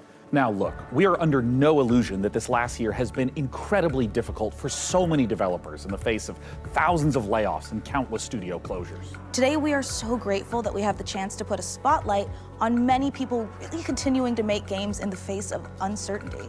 And if there's any game you saw in our show or in any of the other many showcases, we encourage you to purchase or even just wishlist any of the games for developers that you care about. It goes a long way. Next up, you'd think the sight of a house standing up and walking around on two weird, massive chicken legs would be horrifying. But when you realize it's taking some heavy witch vibes from everyone's favorite Slavic folklore character, Baba Yaga, it's actually pretty awesome.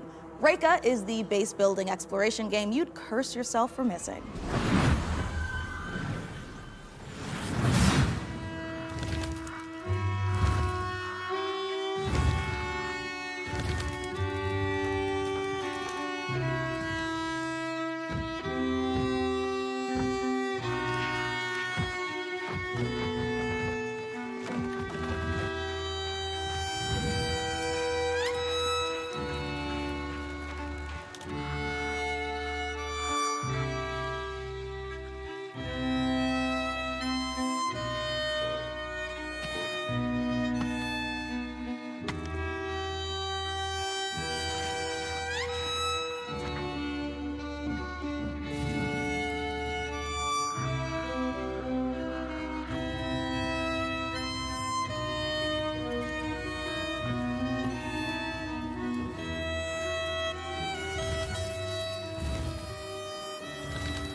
We aren't the only ones celebrating an anniversary. iBuyPower is hitting a major milestone of their own, having been around for 25 years.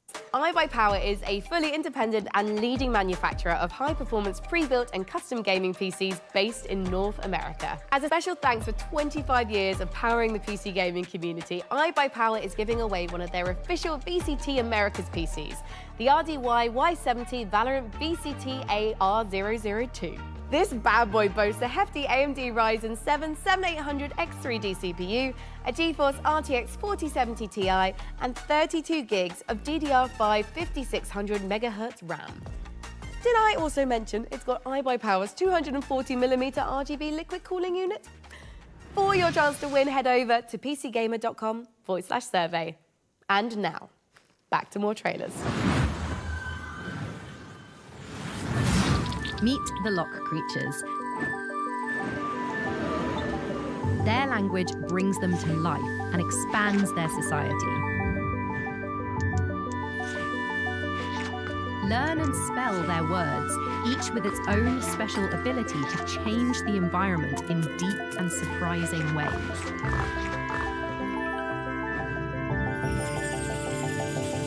Play the Lock Digital demo, available today. In a world where the top special forces operatives are all just wizards for some reason, one team is unstoppable. Not yours. Hers. The Black Ops Chronomancer. Her team of needlessly fancy goons have brought the world to the brink of war. And only one group of mismatched rejects stands in her way. A disgraced retired Navy seer who can see every possible future, but can't remember his own tragic backstory. The freelance Storm Witch, a private investigator whose mastery of lightning is devastating, unless her enemies aren't standing near windows. The Necromedic, a surgeon who turned to necromancy when she lost her medical license. She can heal you, but she'll have to kill you first. The Rebel Riot Priest, your heavy support. Faith is her armor. But she is also wearing actual armor. Together, there's no threat they can't stop. As long as they can get there by public transport, they can rewind every time they screw it up. And there's an easy mode if they need it. Tactical Breach Wizards. Coming to Steam August 20th. Demo available now. Also, could you wishlist it, please? Thanks.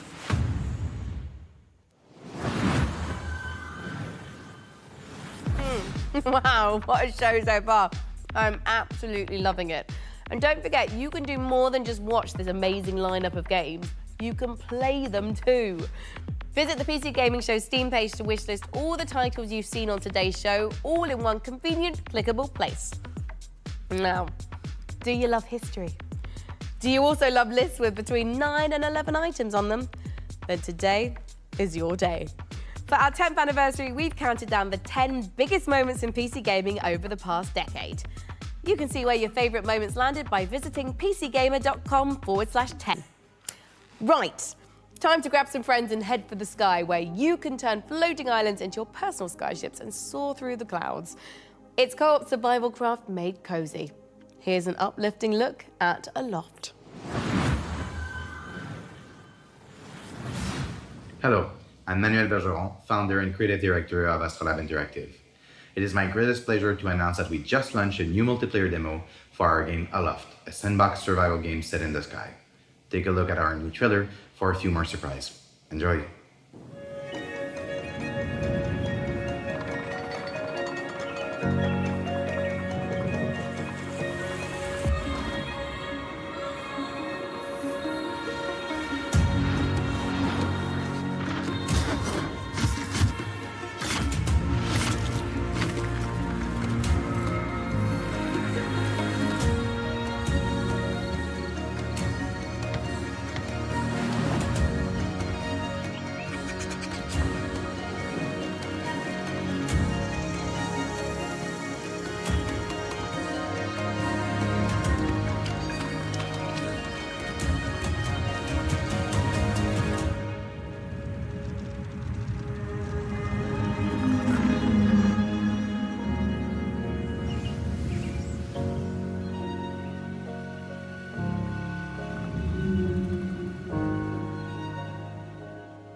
pull us to my door? To MaelRadec? I can sort this, right? I just need time. Don't you answer me back! You're fired. You hear me? Fired. Jesus, Gregor! Gregor!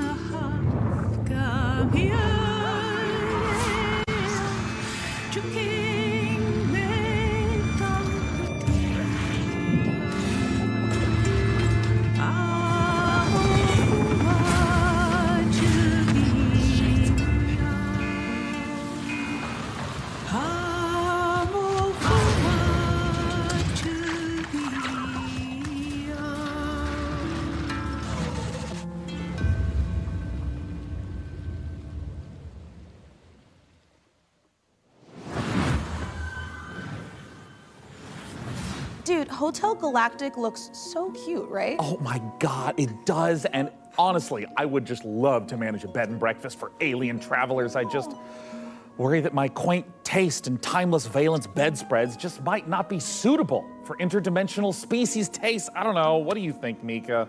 Sean, look at me.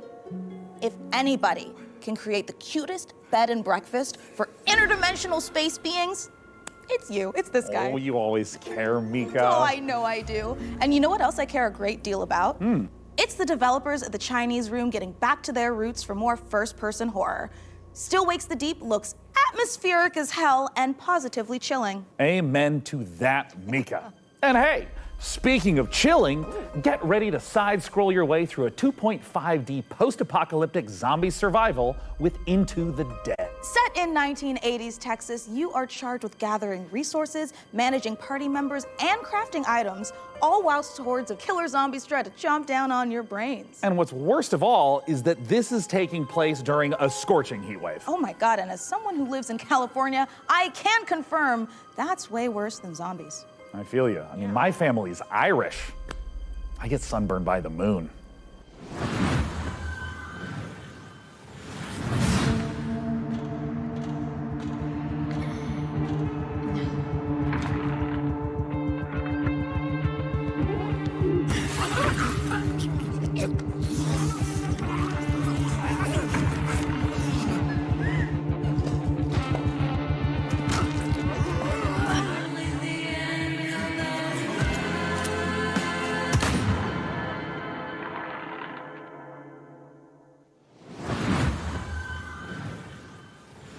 Hi PC Gaming Showcase, I'm Tanya from KitFox Games, and I'm here to show you 3 different games today. So let's start with Dwarf Fortress. Hi, I'm Zach Adams. And I'm Torrin Adams. We're the co-creators of Dwarf Fortress, inviting you to play Adventure Mode in open beta. And we'll be adding tutorials and demigods later this summer.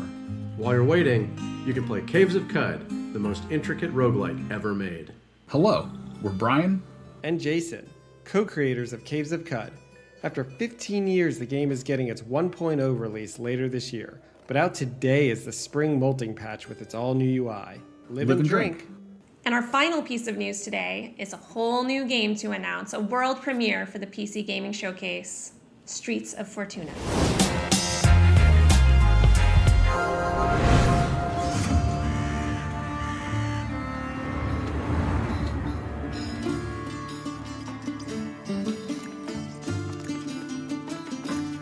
How will you survive in Fortuna? Will you be a thief? A cook? A smuggler? An artisan? A trader? The city is a richly generated sandbox, each citizen living their simulated life. Use knowledge to your advantage. Romantically or politically. Live your other life in Streets of Fortuna.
That was The Rise of the Golden Idol, once again inviting you to unravel the truth being a tangled mystery. Now, take a look at a game from our friends at Hooded Horse that combines turn-based strategy with real-time exploration. Here's the new trailer for Every Day We Fight.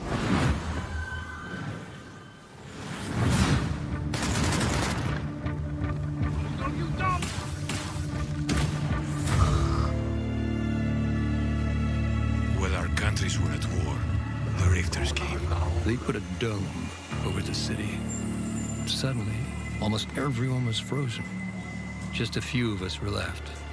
Not soldiers, just ordinary people.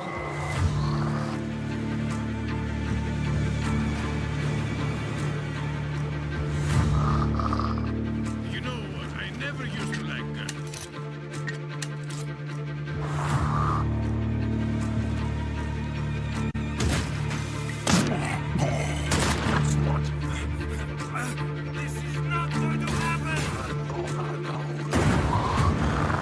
Are we alive? I could swear I just got killed.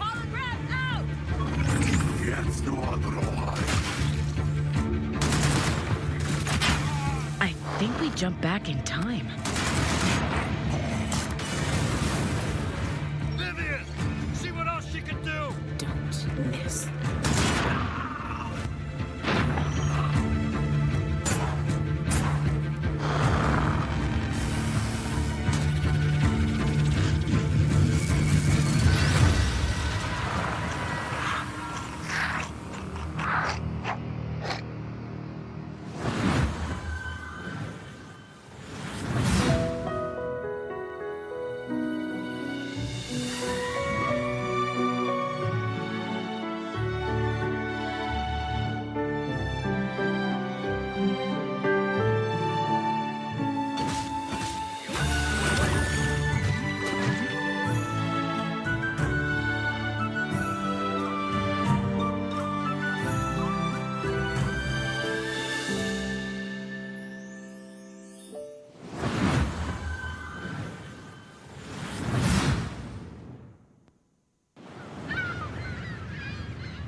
Velkomin í verndarvættatölu.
Hi everyone, this is Dave, Community Manager on Windblown, the upcoming action roguelike from Motion Twin, the creators of Dead Cells.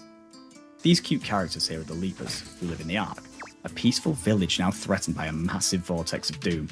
So, they train up and become fearless warriors to fight back in an attempt to save their world. Using a cool thruster, you can dash at lightning speed, letting you dart across the stage, dodge out of enemy attacks, or find new areas and secrets. Through each run, you'll be able to equip different gear and upgrades, creating powerful synergies between them. For example, switching weapons at the end of a combo will let you unleash a super powerful move called an Ultra Attack, if you can time it right. Jump online with up to 2 other players, meaning you can mix your builds with your friends and find the best combinations to carry you through the diverse biomes. Windblown will launch later this year into Steam Early Access. Player feedback is super important to help us craft a game that you guys will love to play. So join us on Steam for the latest updates and information, and how you can join in on the fun. See you soon in Windblown. Folks, we are in the final stretch of the 10th anniversary PC Gaming Show, but that doesn't mean we are winding down. We are, in fact, amping up. That's right! We're wrapping things up today with not 1, but 2 world premiere trailers in a row. It's like buy one, get one free world premieres. No, Sean. That coupon expired in 1989, so we won't be getting. Oh, well, that's too bad, except, look at this! This is our 10th PC Gaming Show, which means I get a free world premiere. Look at this guy! Thanks to Sean's Grandmaster level card play, let's check out 2 big world premiere trailers to cap off our show.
And that is a wrap on the PC Gaming Show 2024. We had such a great time showing you all the exciting PC games headed your way, and we're especially thrilled that you could join us for our 10th anniversary show. And I mean, if you've been tuning in to watch our show for 10 years straight, thank you so much. We couldn't have done it without you. And if this is your first time watching, just watch this show like 10, 20 more times. Make up for all the ones you've missed and for the future ones. That's 100% how the coupon works. Right, and the punch card.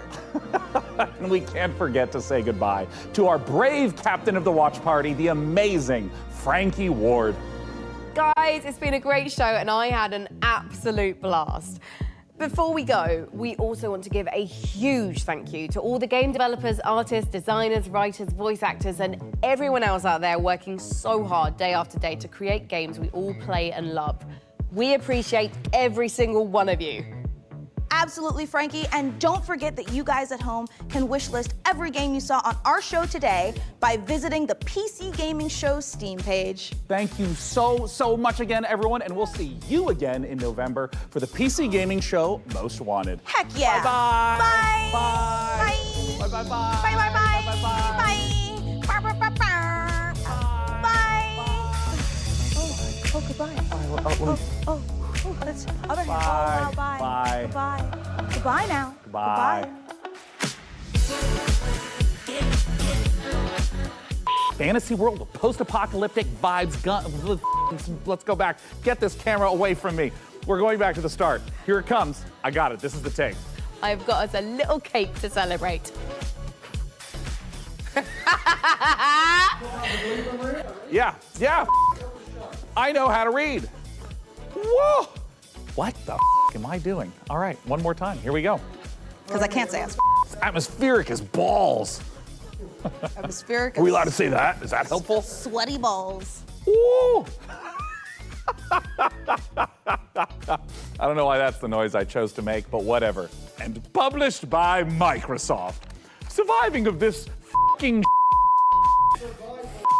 surviving. I know, I just tripped it. All right, I can do it again. Cue the upbeat soundtrack. I was drooling all over my face for some reason. So how about you, good fella? Are you gonna get your knuckles bloody with fallen aces? Oh, Mika, I prefer. Oh. How about you, Sean? Do you want to play Windows loading screen? That was dumb enough for me. I'm ready for the next one. All right. Bye. I thought you were gonna say, until then, go f yourself. And I was like, oh, that's a sign off.